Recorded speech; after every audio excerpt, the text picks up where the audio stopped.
El ministerio Semilla de Fe presenta Una Semilla de Fe. Dios está esperando por ti para renovarte.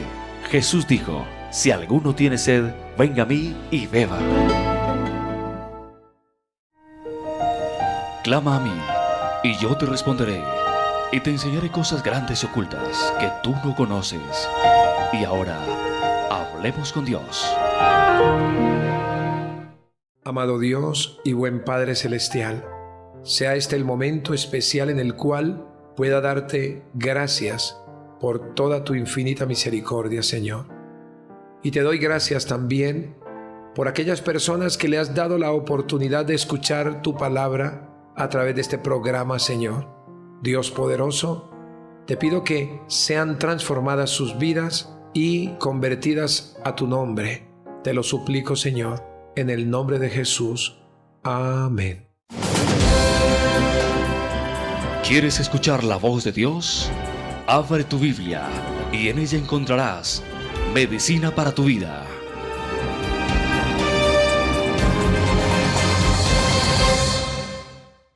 Dios quiere hablarnos hoy por medio de su santa palabra. Y en el Santo Evangelio según Juan, capítulo 4, de los versículos 46 al 53, dice: Vino pues Jesús otra vez a Caná de Galilea, donde había convertido el agua en vino. Y había en Capernaum un oficial del rey, cuyo hijo estaba enfermo. Este, cuando oyó que Jesús había llegado de Judea a Galilea, vino a él y le rogó que descendiese y sanase a su hijo, que estaba a punto de morir. Entonces Jesús le dijo: si no viereis señales y prodigios, no creeréis. El oficial del rey le dijo: Señor, desciende antes que mi hijo muera. Jesús le dijo: ve, tu hijo vive. Y el hombre creyó la palabra que Jesús le dijo y se fue. Cuando ya él descendía, sus siervos salieron a recibirle y le dieron nuevas diciendo: tu hijo vive. Entonces él les preguntó a qué hora había comenzado a estar mejor. Y le dijeron: ayer a las 7 le dejó la fiebre. El padre entonces entendió que aquella era la hora en que Jesús le había dicho: tu hijo vive. Y creyó él con toda su casa. Dios quiere restaurar la familia, fortalecerla con sus principios. Y ahora, tiempo en familia con Mati García. Hola, amigos y amigas. Venimos tratando inquietudes que como cristianos pasan con alguna frecuencia por nuestra mente. Queriendo ser bendición, estamos aportando respuestas conforme a la palabra del Señor. Y en el caso de hoy, resolveremos la siguiente pregunta. ¿Los conflictos psicológicos de los miembros de la familia son anormales o pecaminosos? Para comprender mejor y aportar más, es importante tener claro qué es un conflicto. Conflicto es una pugna, es un antagonismo, es oposición. Cuando una persona quiere ir de compras y a la vez quiere descansar, se produce en ella un conflicto, puesto que no puede llevar a cabo ambas cosas a la vez. El conflicto psicológico es la existencia en el individuo de dos tendencias, así: amor y odio, que son sentimientos opuestos, contrarios, antagónicos. Ver televisión o estudiar son deseos incompatibles. El desear tener relaciones sexuales con la esposa de un amigo se convierte en un conflicto al querer satisfacer tendencias instintivas o abstenerse de ellas, porque rayan con los valores éticos y morales. Como en todo conflicto, quedan insatisfechas un deseo, una necesidad o una tendencia, se produce una frustración que lleva a la tensión y esta a la agresividad. ¿Cómo soluciono esta situación? Primeramente, pidiéndole dirección a Dios, para poder determinar qué es lo que debo abandonar, así me duela o cueste, para dar lugar a satisfacer o complacer lo otro. Para que te consueles un poco, Jesús tuvo conflictos. El más severo de ellos fue el que experimentó por su deseo de obedecer a su Padre al morir en la cruz por la humanidad, en oposición a su deseo personal de evitar la espantosa experiencia de morir crucificado. En su palabra dice: «Mi alma está muy triste hasta la muerte. Quedaos aquí y velad conmigo». Y postrándose, oró diciendo: «Padre mío, si es posible, pasa de mí esta copa, pero no sea como yo quiero, sino como tú». Jesús resolvió el conflicto al decidir obedecer la voluntad del Padre Celestial. El abandonar uno de los deseos del conflicto evita el estancamiento. Por eso no es bueno el postergar la solución del conflicto. Es anormal querer llevar a cabo comportamientos autodestructivos o antisociales, porque nos conducen a un trato injusto con los demás. También es anormal querer realizar algo imposible de obtener, porque te conduce a la infelicidad. Una forma de resolver este conflicto es desistir del propósito no realista, porque no se acomoda a mi necesidad y debo reemplazarlo por otro que esté más de acuerdo a mi realidad. El Señor, por medio de su palabra, nos anima a clamar a Él en medio del conflicto. Como dice el Salmo 20, versículo 1. Jehová te oiga en el día del conflicto. El nombre del Dios de Jacob te defienda. El conflicto como tal no es pecaminoso. Sin embargo, puede abarcar el deseo o algo que sea pecaminoso o prohibido. Una persona puede pensar en algo ilícito, pero una cosa es que piense y otra que dé lugar a la concupiscencia que lo lleva al acto. Nuestra mente es el campo de batalla donde se manifiestan los conflictos. Por esto, si se pierde una batalla al no saber resolver el conflicto y si este era algo prohibido, origina un acto pecaminoso. Dios no espera que nunca nos sintamos tentados a obrar mal, porque es imposible como seres humanos. Pero lo que sí espera es que tengamos como objetivo el control de nuestros pensamientos y conflictos. El Señor, a través de Pablo, en Gálatas 5, versículo 17, dice: «Porque el deseo de la carne es contra el espíritu, y el del espíritu es contra la carne, y estos se oponen entre sí para que no hagáis lo que queréis». Chao, amigos. Deja que la palabra de Dios refresque tu alma, tu corazón y tu espíritu, y te lleve a ser una persona conforme al carácter de Cristo. Con ustedes, el pastor Gerson Rodríguez. Algunas melodías del mundo nos muestran el anhelo y los vacíos que hay en el corazón de las personas cuando, no conociendo de Dios, expresan en sus composiciones frases que manifiestan lo que sienten, como por ejemplo: «Pronto llegará el día de mi suerte, la esperanza de mi vida, yo sé que muy pronto llegará», confiando que el rumbo de sus vidas está a punto de cambiar. Al mensaje que el Señor me ha permitido compartir en este día, quiero llamarle: la respuesta llegará. Hay dos personajes en este pasaje de la Escritura donde Dios quiere glorificarse. Uno es un hombre importante en la vida terrenal, precisamente al servicio del Imperio Romano, y otro, por supuesto, tiene que ser Jesús, el autor de la salvación.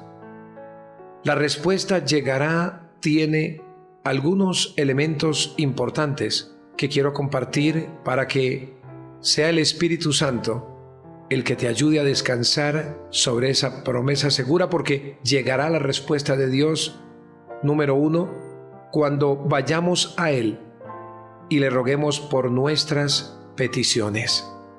Pero ¿de qué manera tenemos que hacerlo? Despojándonos de toda posición. Dice la Sagrada Escritura: «Vino pues Jesús otra vez a Caná de Galilea, donde había convertido el agua en vino. Y había en Capernaum un oficial del rey, cuyo hijo estaba enfermo. Este, cuando oyó que Jesús había llegado de Judea a Galilea, vino a él y le rogó que descendiese y sanase a su hijo, que estaba a punto de morir. Este hombre era importante en el Imperio Romano. Y la Biblia resalta que tan pronto escuchó la noticia de que Jesús estaba próximo al lugar donde él estaba, aun cuando habían unos kilómetros de distancia, se dispuso a despojarse de toda posición porque él pudo haber enviado por él, pues total, era un oficial del rey. Y Jesús también conocía lo que era sujetarse a las autoridades, y estoy convencido que con el solo hecho de ser buscado para inquirir de él la respuesta de su misericordia, lo hubiese hecho, porque Jesús siempre se mostró como el humilde, porque él es manso y humilde de corazón. Pero me llama la atención que este hombre tan pronto se dio cuenta que Jesús estaba, no mandó por él, sino que se dispuso ir a su presencia. Es necesario que nos despojemos de toda posición, porque la Biblia misma nos dice: por tanto nosotros también, teniendo en derredor nuestro tan grande nube de testigos, despojémonos de todo peso y del pecado que nos asedia, y corramos con paciencia la carrera que tenemos por delante. Puesto los ojos en Jesús, el autor y consumador de la fe, y este hombre se dio cuenta que Jesús podía mirarlo con misericordia y que en Jesús estaba la respuesta. Cuando vayamos a Él y le roguemos por nuestras peticiones, caminando largas jornadas, es decir, haciendo grandes sacrificios, este hombre se despoja de la investidura para ir ante la persona más especial, pero tiene que hacer un gran sacrificio, caminar aproximadamente 32 kilómetros para ver a Jesús, y se refirió a Él como Señor, porque la Escritura lo citará más adelante, que Él estaba poniéndose bajo su mando, aunque tenía autoridad legal sobre él. Dice la Biblia en ese pasaje de San Juan capítulo 4 versículo 47, cuando oyó que Jesús había llegado de Judea a Galilea, vino a él y le rogó que descendiese y sanase a su hijo, que estaba a punto de morir. Y qué bueno es saber que personas como este oficial todavía existen en nuestro mundo, y que podemos tranquilamente confiar en que el Señor lo que requiere de esas altas dignidades es lo más bajo que menos pueden hallar por sus propios medios, y es la humildad para entregarse rendido a sus pies. La respuesta llegará cuando seamos probados por Él. Nadie que pueda ver la grandeza de Jesús dejará pasar por las pruebas, porque en las pruebas seremos refinados, en las pruebas seremos nosotros mirados como personas que de verdad hemos puesto la mirada en el autor y salvador de nuestras vidas, en el autor y consumador de la fe. Ahora, cuando seamos probados por Él, en lo que está puesta nuestra mirada. Él le dijo a este hombre: si no veis señales y prodigios, está diciendo, si usted no ve milagros y prodigios, quizá no hubiese llegado aquí, porque la noticia se regó de manera especial. Dice la Biblia en los versículos anteriores al pasaje que estamos leyendo: 2 días después salió de allí y fue a Galilea. Hablo de Jesús, porque él mismo dio testimonio de que el profeta no tiene honra en su propia tierra. Cuando vino a Galilea, los galileos le recibieron habiendo visto todas las cosas que había hecho en Jerusalén en la fiesta, porque también ellos habían ido a la fiesta. Y ese fue el primer milagro que nuestro Señor Jesucristo hizo sobre la tierra. Un milagro que le dio la vuelta a muchas regiones de la época, a la geografía montañosa, escabrosa y desértica. Y este hombre ya conocía de los milagros. Por eso el Señor le dice: si no veis señales y prodigios, no estaría puesta tu mirada sobre mí.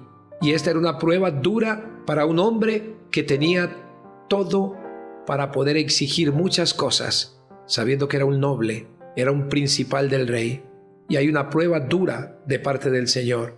Él a veces nos habla fuerte para que podamos entender. Y de verdad, ¿cuántas veces nosotros estamos poniendo la mirada en el Señor solamente por los milagros? Y Él estaba descubriendo a través de esta pregunta la parte espiritual. Dios quiere probar nuestra vida espiritual para preguntarnos: ¿en qué está puesta tu mirada sobre mí? en los milagros y prodigios o verdaderamente en lo que a mí más me interesa, en tu fidelidad hacia la vida eterna?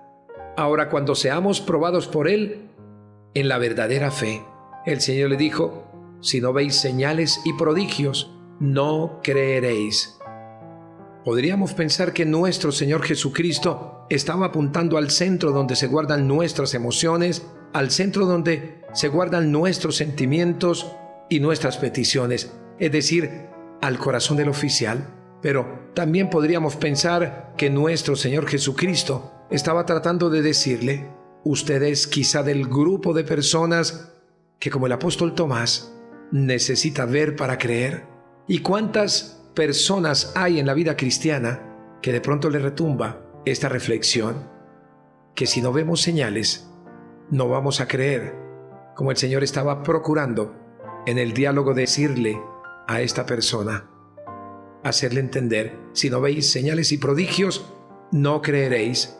El Señor le estaba llevando que pusiera la mirada no en los milagros, sino en el Señor de los milagros. La Biblia dice: puesto los ojos en Jesús, el autor y consumador de la fe, el cual por el gozo puesto delante de él, sufrió la cruz, menospreciando el oprobio, y se sentó a la diestra del trono de Dios. Es necesario poner nuestra mirada en la persona de Jesús. Y a fe que Jesús logró que este hombre comenzara a expresar su fe en su poder y en su infinita misericordia, aunque desconociendo que sin ir con Él, también operaría su poder. ¿Cuántas veces nosotros necesitamos ver a Jesús en vivo y en directo, sin saber que Él, aunque no le veamos, está presente aquí y en cualquier lugar donde demande nuestra razón de ser, nuestras peticiones? El oficial del rey le dijo: Señor, desciende antes que mi hijo muera. Él ya creía que Jesús era el sanador, pero ahora necesitaba ser probado en creer en la omnipresencia de Jesús, pero no estaba muy lejos de poder hacerlo, porque la omnipresencia es una virtud, es un atributo que Jesús también cumple como Dios. Cuando Él le dijo: Señor, desciende antes que mi hijo muera, estaba diciendo: Señor, si tú no te mueves, puede morir mi hijo. Es decir, si tú no estás presente, puede que mi hijo no salga de esta. Y muchas veces nosotros pensamos buenamente como el oficial del rey, dándole orden al Señor que esté presente casi que en cuerpo y alma. Pero su omnipresencia no requiere de un cuerpo físico como el que usted y yo conocemos, porque Él ya murió y resucitó y su cuerpo es glorioso. Y aunque no había muerto, podía estar en cualquier parte, como lo puede estar hoy, estando en su gloria. La respuesta llegará, amigo mío, si tienes en cuenta este tercer elemento, cuando creemos y le obedecemos. Jesús le dijo: vete, tu hijo vive. Otra prueba para este hombre importante, otra prueba para este hombre que necesitaba la velocidad de Jesús, otra prueba para este hombre que necesitaba la presencia en la casa donde estaba su hijo, otra prueba para nosotros hoy. El Señor nos dice: vete, tu hijo vive. Estaba diciendo: desciende antes de que yo vaya, o desciende porque yo puedo hacerlo sin que esté presente. Cuando creemos y le obedecemos a sus promesas, y la promesa del Señor es siempre darnos sanidad, porque Él llegó a la cruz del Calvario por nuestros pecados, pero también llevó sobre su humanidad todas nuestras enfermedades, y toda enfermedad la puso sobre su llaga, y somos nosotros curados. La Biblia nos dice: sobre toda cosa guardada, guarda tu corazón, porque de él mana la vida. De Jesús mana la vida, manan las promesas, mana la sanidad, mana la salvación, porque todas las promesas de Dios son en el sí y en el amén, por medio de nosotros, para la gloria de Dios. Pero cuando creemos y le obedecemos también a sus órdenes, es decir, a sus mandamientos, dice la Biblia que el hombre creyó la palabra que Jesús le dijo y se fue. Esto es un acto de suprema humildad y de suprema confianza, Pudo haberle dicho: Señor, ven y me acompañas. No, él se fue. Creyó a la palabra del Señor y se fue. Creyó en su corazón que el Señor no fallaría sus promesas. Creyó que con solo partir el Señor podía hacer el milagro. Es que el Señor se complace solamente en los sacrificios espirituales, porque así le dijo por medio de Samuel a Saúl: se complace Jehová tanto en los holocaustos y víctimas como en que se obedezca las palabras de Jehová. Ciertamente el obedecer es mejor que los sacrificios, y el prestar atención que la grosura de los carneros. Aquel funcionario del gobierno tenía la certeza de que Jesús, lo que había dicho, lo podía realizar. Creyó y vio una señal maravillosa. Este hombre no solo creyó que Jesús podía sanar, sino que le obedeció cuando le dijo que se fuera a su casa, demostrando así una buena fe. No es suficiente decir que creemos en Jesús y que puede hacerse cargo de nuestros problemas.